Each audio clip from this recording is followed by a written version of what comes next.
Jai Shri Krishna, the story of a Kshatriya widow of Prayag. In the ancient holy city of Prayag, at the confluence of three holy rivers, Ganga, Yamuna, and Saraswati, there lived a rich, arrogant Kshatriya who married his kind, religious, and well-behaved daughter into another Kshatriya family of Prayag. The rich Kshatriya was always dangerously possessive over his daughter. So he started publicly insulting the son-in-law and his parents on every opportunity he could have. The anguished daughter decided never to visit her parents. This infuriated her arrogant father so much that he had the son-in-law and his parents assassinated. When the ruler of Prayag was made aware of the crime, he punished the man and stripped him of his wealth.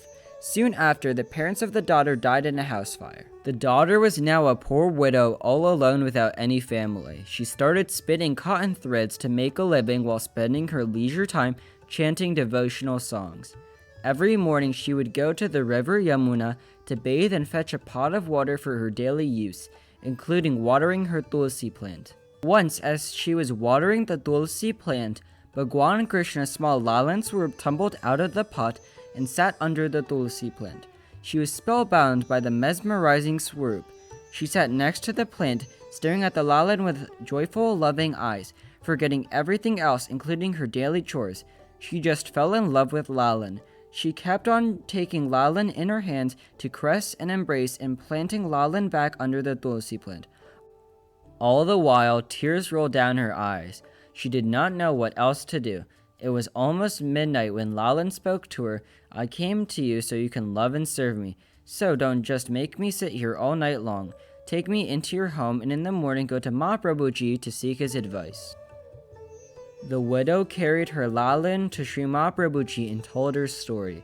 Sri Mahaprabhuji initiated her into Pushti Bhakti Marg and sanctified her Lalan Swarup. He said, "You are so fortunate that your Thakorji came to you on his own and started talking to you even before you became a Vaishnav. Your Thakorji's name is Sri Balakrishna Lalji. Please go home and serve him with utmost love. He will continue to bless you." The ecstatic widow returned home and started doing Sewa of her beloved Thakorji. The widow was always hand to mouth. Her daily earnings were just enough to sustain her in Sewa of her Thakorji. Once for a few days, she could save some money, so she brought more groceries to make a bunch of ladus for Thakorji that would last a few days. She hung the pot of ladus from the ceiling and busied herself in spinning the cotton thread. Soon after, she was startled by the noise as if someone was taking down the ladu pot. When she entered Thakorji's room, she saw Thakorji relishing the ladus from the pot. She said, "Oh Lala, I made ladus for you only, but why are you eating them all today itself?